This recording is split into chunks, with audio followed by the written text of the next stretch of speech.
اقبال کہنے لگا کہ اپنے پیر صاحب کی گدی پہ یہ بیٹھ گیا ہے، پر مصیبت یہ ہے کہ جہاں کبوتر بیٹھنا چاہیے تھا وہاں باز بیٹھ گیا ہے، جہاں بلبل بولنی چاہیے تھی وہاں شیر کو بٹھا دیا ہے، تو وہ کاٹے گا، وہ تباہی کرے گا، وہ تو اپنی درندگی کا مظاہرہ کرے گا۔ تو یاد رکھیں، نااہل آدمی جہاں بھی آئے گا، جس جگہ بھی آئے گا، وہ مجبور ہوگا اپنی بری عادت سے، وہ باز نہیں آ سکے۔ اس کے اندر وہ تقوی، پرہیزگاری، وہ خصوصیت، وہ صلاحیت جب موجود ہی نہیں تو وہ کیا کرے گا؟ میرے نبی پاک علیہ السلام کے بڑے جلیل القدر صحابی تھے حضرت سعد بن ابی وقاص۔ ان کو کہا حضرت عثمان نے کہ آپ ایک صوبے کے گورنر بن جائیں، تو انہوں نے آگے بڑھ کے نہیں کہا بسم اللہ گورنری، حالانکہ بڑی خدمات تھی ان کی، وہ لینا چاہتے تو لے سکتے تھے۔ حضرت سعد بن ابی وقاص فرمانے لگے میں تلوار کا آدمی ہوں، میدان کا آدمی ہوں، میں گورنری نہیں چلا سکتا، میں اس کا اہل نہیں۔ آپ اس طرح کریں، اس کو بنائیں جو سیاست کے امور، لوگوں کی دیکھ بھال، جو چیزیں جو ہیں وہ کر سکتا ہے، اس کے سپرد کرے، میں اس کا اہل، میں فوجی ہوں۔ فوجیوں کا کام حکومتیں کرنا نہیں ہوتا، فوجیوں کا کام حفاظتیں کرنا ہوتا ہے۔ حکومتیں کرنا فوجیوں کا کام، تسی بولو تو انہوں کچھ نہیں ہونے لگا، ویڈیو میری بھی بن دیجئے، میری بھی بن دیجئے۔ فوجی کا کام حکومت کرنا، میں ذمہ داری سے بات کر رہا ہوں، آئین پاکستان میں نے منگا کے رکھا ہوا ہے، میرے پاس ہے سارا پڑا ہوا۔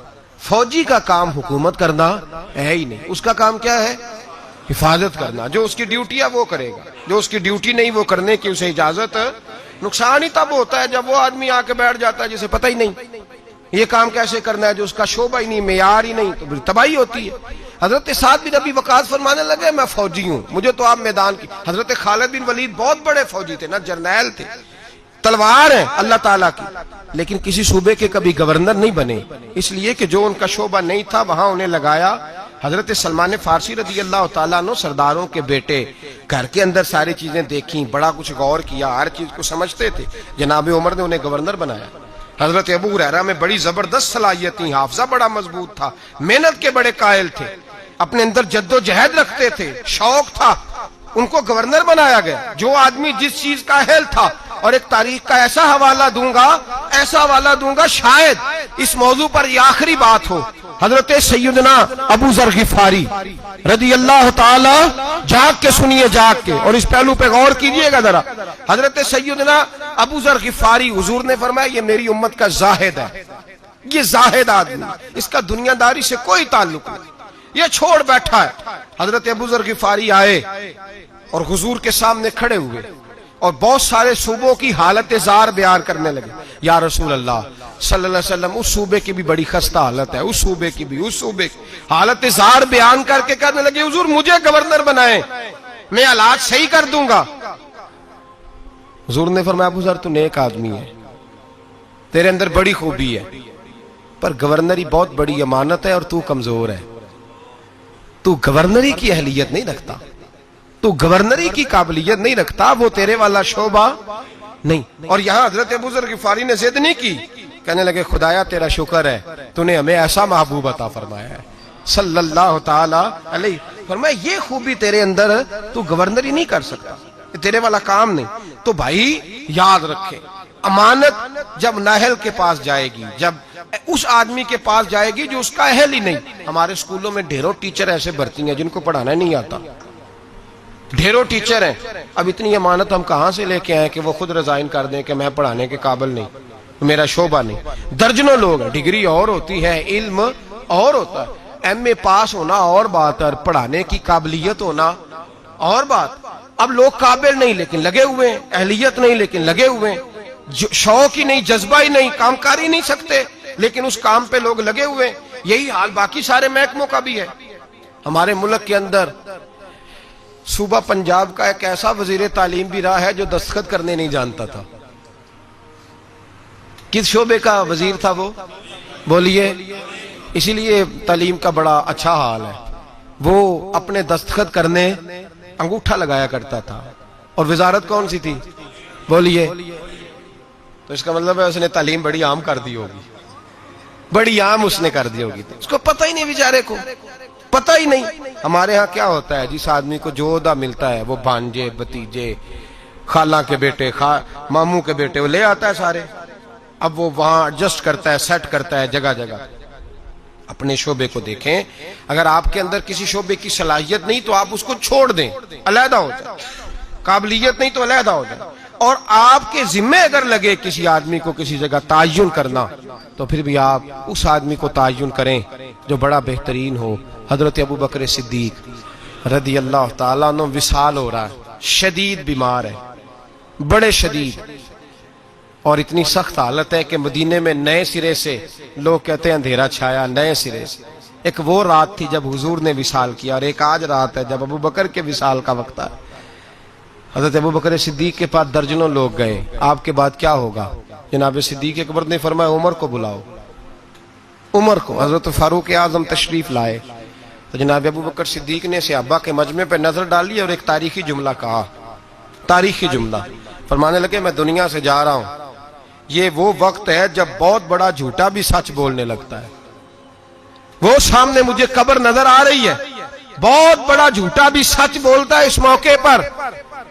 فرمایا میری تم سے گزارش ہے کہ میرے بعد عمر فاروق کو اپنا امیر بنا لینا۔ حضرت عمر دوڑ کے آئے، کہنے لگے حضور میں ڈنڈے کی زبان بولنے والا شخص ہوں، مزاج میں سختی ہے، کس طرح کام چلے گا؟ آپ نے فرمایا عمر تجھے تیری ماں روئے، میں نے تجھے ساری زندگی دیکھا ہے، اس امت کو تیری ضرورت ہے۔ حضرت عمر فاروق کو پابند کیا تو ایک صحابی پھر بولے، کہنے لگے ابوبکر اللہ کے پاس جا رہے ہو، کیا جواب دو گے؟ حضرت ابوبکر صدیق فرمانے لگے رب کریم نے اگر مجھ سے پوچھا نا میرے بعد میرے محبوب کی امت کا کیا کر کے آیا ہے تو میں عرض کروں گا اے اللہ جو تیرے بندوں میں سب سے اچھا تھا اسے مسلمانوں کا نگران بنا کے آیا، جو سب سے بہترین تھا۔ بیٹے موجود ہیں، بھتیجے موجود ہیں، مسلمان ہیں، صحابی ہیں، نمازی ہیں، فرمایا جو سب سے اچھا ہے تقوی کے لحاظ سے، پرہیزگاری کے لحاظ سے میرٹ بنائیں، کبھی زیادتی نہ کریں، کبھی زیادتی نہ کریں، کبھی ظلم نہ کریں۔ ایک بات سنانے لگا ہوں آپ کو، بڑی اہم بات۔ حضرت امام محمد بن حسن شیبانی رحمۃ اللہ علیہ بیٹے کا رشتہ لے کے گئے، اور ایسے گھر میں رشتہ طے ہونے لگا جس گھر کی بہت بڑی بات تھی، بہت بڑی بات، مکمل ہو گئی بات چیت۔ یہاں تو ہمارا حال یہ ہے کہ لوگ ڈی سی کالونی میں کرائے کا مکان خریدتے ہیں رشتہ کرنے کے لیے، ادھار 3-4 گاڑیاں پکڑ کے کھڑی کرتے ہیں۔ میرے پاس طلاق کے کیس آتے ہیں تو پھر مجھے سننے کا موقع ملتا ہے یہ باتیں۔ کرائے کا مکان لیا، 3-4 گاڑیاں، 2-4 گن مین، اتنی دیر جتنی دیر بچی کا رشتہ، جب شادی ہو گئی تو پھر گاؤں چلے گئے، گاڑیاں واپس ہو گئی۔ اب جو رشتہ گاڑی کی بنیاد پہ ہوا تھا وہ کتنی دیر قائم رہ سکتا ہے؟ ختم ہو گیا۔ جتنی دیر گاڑی تھی قائم تھا، جتنی دیر مکان تھا قائم تھا، وہ ختم ہو گیا۔ رشتے جو ہوتے ہیں وہ اعتبار پہ قائم ہوتے ہیں۔ تو امام محمد بن حسن بیٹے کا رشتہ کرنا چاہتے تھے تو ایک گھر کے اندر رشتہ کیا بچے کا، بڑے نیک لوگ تھے، پرہیزگار تھے، رشتہ طے ہو گیا۔ ایک شام امام محمد بن حسن شیبانی ان کے گھر گئے تو فرمانے لگے تمہاری بیٹی کو کتنے رشتے ملتے تھے؟ انہوں نے کہا حضرت سارا بغداد جتنے معززین نیک لوگ تھے سب رشتہ دیتے تھے، لیکن جب آپ کے گھر کا پتہ چلا تو آپ کی بزرگی، آپ کی محبت، آپ کا پیار، آپ کا وقار، دبدبا، ہم نے سوچا کہ اگر امام صاحب کے گھر میں بیٹی چلی جائے تو کیا بات ہے۔ آپ فرمانے لگے تم اپنی بیٹی کی شادی کہیں اور کر لو۔ کہ حضور کیوں؟ فرمانے لگے تم نے مجھے دیکھ کے رشتہ دیا ہے، بیٹا دیکھ کے نہیں دیا، تو میں تو بوڑھا آدمی ہوں، کسی وقت بھی دنیا سے چلا جاؤں گا، اس نے تو بچی نے تو وہاں وقت گزارنا ہے۔ کہ حضور ہمیں قبول ہے۔ فرمایا نہیں، میرے بیٹے میں خامی ہے، تم اس کا رشتہ کہیں اور کر لو۔ کا وجہ؟ فرمایا تم کر لو، تمہیں کہا نا، کہ حضرت بتائیے تو صحیح۔ فرمایا میرے بیٹے میں خامی یہ ہے اسے نیند بڑی آتی ہے تو عشاء سے پہلے سو جاتا ہے، وہ نماز نہیں پڑھتا، سو جاتا ہے، 4 پڑھتا ہے، عشاء رہ جاتی ہے۔ تو کہا حضور کوئی بات نہیں، پھر بھی ہم تیار ہیں۔ تو امام محمد بن حسن کہنے لگے پھر میرا تمہیں مشورہ ہے کہ جو آدمی عشاء کی نماز نہ پڑھے اس سے بیٹی نہیں بیانی چاہیے۔ کہا حضور کیوں؟ فرمانے لگے جو رب کے فرض کی حفاظت نہیں کر سکتا تمہاری بیٹی کی حفاظت کیسے کرے گا؟ اللہ کے فرض کی حفاظت نہیں کر سکتا، وہ نماز نہیں پڑھتا، سو جاتا ہے، تو بیٹی کو تکلیف ہوگی تو کیسے محافظ بنے گا؟ لہذا وہاں رشتہ نہ کرنا میرے بیٹے کے ساتھ۔ حضرت رشتہ توڑ کے گھر آئے، تو بیوی کہنے لگی حضور آپ نے کیا کیا؟ پورے بغداد میں شور ہو گیا ہے کہ باپ بیٹے کے مخالف ہو گیا ہے، باپ بیٹے کی جڑوں میں بیٹھ گیا ہے، باپ نے اپنے بیٹے کا اتنا معزز گھرانے میں رشتہ ہوتا توڑ دیا ہے، سارا بغداد کہہ رہا ہے کہ وجہ کیا ہے، باپ بیٹے کے مخالف بیان دے رہا ہے، بات کیا ہے؟ تو حضرت محمد بن حسن فرمانے لگے میں دنیا کے سامنے رسوا ہوا مجھے پرواہ نہیں، میں اللہ رسول کے سامنے سرخرو ہو گیا ہوں۔ وہ بیٹی جو تہجد گزار ہے، عبادت گزار ہے، جو نیک ہے، میں اس بیٹی کو اس کے ساتھ بیاہ دیتا جو عشاء کی نماز بھی نہیں پڑھتا؟ فرمایا مجھے پتا ہے کہ اس گھرانے میں رشتہ کرنا بہت بڑے اعزاز کی بات ہے، لیکن میں وہ امانت نااہل کے سپرد نہیں کر سکتا، میں نے منع کر دیا۔ اور میرے بھائی جھوٹ بولتے ہیں لوگ اپنے بیٹے کی خاطر، جھوٹ بولتے ہیں اور پھر پتہ کیا کہتے ہیں؟ پہلے جھوٹ بولتے ہیں، ناراض ہونا ہو تو ضرور ہوئیے گا، پہلے جھوٹ بولتے ہیں، بڑا بائی اخلاق ہے، بولتا ہی نہیں، پھر کہتے ہیں تمہارا میاں بیوی کا معاملہ ہے۔ تو رشتہ طے کرتے وقت بھی میاں بیوی کو کہنا تھا آپس میں طے کر لیتے، نکل گئے آرام سے۔ بیٹی کی عظمتیں بیان کرنے کی باری تھی تو کہتے رہے کہ رابعہ بصری ہے، اس وقت تو کہتے رہے کہ یہ کیا بات ہے اس کی، یہ تو حضرت بایزید کی اماں کی طرف پرہیزگار ہے، اور جب سسرال والوں نے شکایت کی لڑکے نے آ کے کہا کہ سمجھائیے تو کہا تمہارا میاں بیوی کا معاملہ ہے۔ کیسی بات کرتے ہو؟ تم نے نااہل کے سپرد کر دیا اہل کو، ظلم کر دیا۔ میں نے وہ بیٹیاں دیکھی ہیں جنہوں نے رو کے وقت گزار دیا، اور وہ بیٹے دیکھے ہیں، وہ بیٹے دیکھے ہیں جو باپ کی ضد کی بھیٹ چڑھ گئے، جو ماں نے دوپٹہ رکھ دیا پیروں پہ، تو نے میری مرضی سے نہ کیا تو مر جاؤں گی، اور اماں پھر پردے میں چلی گئی اور تباہ کر دیا اس بچے کو۔ ہم یہ سوچتے ہی نہیں کہ میرٹ نہیں، اہلیت نہیں، قابلیت نہیں، اور یہ ظلم جو ہم گھر میں شروع کرتے ہیں یہی ظلم ہم نے اینڈ سیاست تک کیا۔ پھر یہ دیکھا کہ محلے کا چودھری میرے گھر آ گیا، یہ دیکھا ہی نہیں کہ قوم کے لٹیرے کو سربراہ بنانے لگا ہے۔ یہ صرف اتنا دیکھا کہ دو چار بڑے بڑے لوگ میرے گھر آ گئے، یہ دیکھا ہی نہیں کہ ڈاکو، چور، ظالم، خائن اور سارے کھرے چوری کے جس کے گھر جاتے ہیں اسی کو نگران اعلیٰ مان لیا۔ یہ دیکھا ہی نہیں، سوچا ہی نہیں، یہ کبھی خیال ہی نہیں کیا کہ کس کے حمایتی بننے لگے، کبھی خیال ہی نہیں آیا ہمیں۔ سفارش بہت بڑی ذمہ داری ہوتی ہے، ہم جس کی مرضی کر دیتے ہیں، جس کے حق میں مرضی بول لیتے ہیں، جو مرضی ہم سوچ لیتے ہیں۔ میرے نبی پاک صلی اللہ علیہ وسلم نے معیار کی بات فرمائی، معیار کی۔ اسلام مقدار کا تو قائل ہی نہیں، اسلام تو معیار کا قائل ہے۔ مقدار کیا ہوتی ہے؟ زیادہ ہونا کو بات ہے، معیاری ہونا بات ہے، معیاری۔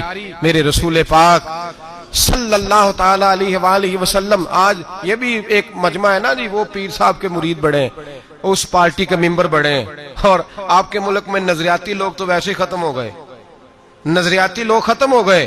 اب تو جس پارٹی میں رش زیادہ ہوتا ہے سارے ایم پی ایم این اے ادھر ہی چلے جاتے ہیں۔ یہ نظریاتی نہیں ہوتے، یہ رش کے لوگ ہوتے ہیں۔ یہ کل رش کا ہی ہو، ملا رومی رحمت اللہ تعالی علیہ آپ فرماتے ہیں ایک درویش گزر رہے تھے تو وہ کھانا کھا رہے تھے، منہ میں لقمہ تھا تو بوٹی کھا کے باقی ہڈی پھینکی تو کتا ان کے پیچھے لگ گیا، بڑا پیارا، بڑا خوبصورت تھا، بڑا معیاری تھا، تو حضرت نے روڑا مار کے پیچھے بھگا دیا۔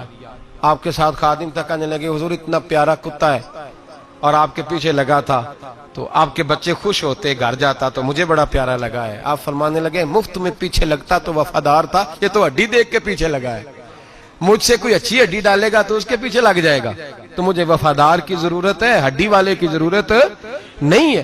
پر میں کسی اور کے پیچھے لگ جائے گا، کیا ضرورت پڑی ہے اس کو پیچھے لگانے؟ یہاں نظریاتی لوگ تو ختم ہو گئے، وہاں رش زیادہ ہے۔ اور اب ایک اور لوگ سوال پوچھتے، کہتے وہ اتنے بندے جا رہے ہیں سارے غلط ہیں، فلانی جماعت میں اتنے بندے زیادہ لوگ ادھر ہیں تو سارے غلط ہیں۔ بھائی کافر آج بھی زیادہ ہے دنیا میں، کفر آج بھی زیادہ ہے، اگر تعداد پہ جاؤ گے تو کیا پھر اکثریت کو صداقت کی دلیل قرار دے دو گے؟ میں نے ایک دفعہ حاجی صادق صاحب رحمۃ اللہ علیہ سے کہا، میں نے کہا حضور ہمارے پاس تو تھوڑے تھوڑے لوگ ہیں تو باقی اتنے لمبے چوڑے آستانے اور یہ وہ، تو آپ کی آواز کون سنے گا؟ تو وہ لوگ مرعوب نہیں ہوا کرتے تھے، ان پہ روب نہیں چڑھا کرتا تھا، وہ روب ڈالا کرتے تھے، روب لینے کے قائل نہیں تھے۔ کہنے لگے چھل بے لیا، بندے 313 ہی بڑے نے پر انہیں جان آتے رکھی ہونی چاہیے، 313 ہی بتھیرے نے پر جان ہاتھ پہ ہتھیلی پہ جان رکھی ہوئی ہو، 313 ہی کافی ہیں۔ زیادہ لوگوں کی ضرورت سچے ہونے چاہیے، کھرے ہونے چاہیے۔ جب آیا نا ابو جہل کا جاسوس بدر کی رات دیکھ کے گیا کہ 313 ان میں بھی بچے بوڑھے کمزور. تو ابو جہل سے جا کے کہنے لگا 313 ہیں، ان میں بھی کچھ بچے ہیں بوڑھے ہیں کمزور ہیں. تو ابو جہل بڑا کھیل کھلا کے ہنسا، کہنے لگا جنگ کرنے کی ضرورت نہیں، ان کو سب کو صبح باندھو گھوڑوں کی پشتوں پہ، اونٹوں کی پشتوں پہ، تو ان کو مکے لے چلتے ہیں، وہاں جا کے ان کے ساتھ کریں گے کیا کرنا ہے. نہ ان کے پاس اسلحہ ہے، نہ گھوڑے ہیں، نہ تلواریں، نہ زر ہیں. تو وہ جاسوس کہنے لگا ٹھہر جا، پوری بات تو سن لے، تو نے ابھی فیصلہ کر دیا مقدمے کا، ان کا میرٹ تو سن، اہلیت تو سن، قابلیت تو سن. وہ جہاد کرنے آئے تو ان کی قابلیت بھی تو دیکھ. یہاں کبھی صدام حسین کا جرنیل بک جاتا ہے، کبھی افغانستان کے 2-4 لوگ بک جاتے ہیں، کبھی کسی ملک کے بکتے ہیں. یہ اندر سے بکتے ہیں تو کافر کو موقع ملتا ہے، یہ اندر سے نہ بکیں تو مسلمان کے تو نام میں ہی بڑی قوت ہے. اس کے تو خالی نام کے اندر اللہ نے بڑا جاہ و جلال رکھا ہے. وہ جاسوس ابھی کافر ہے.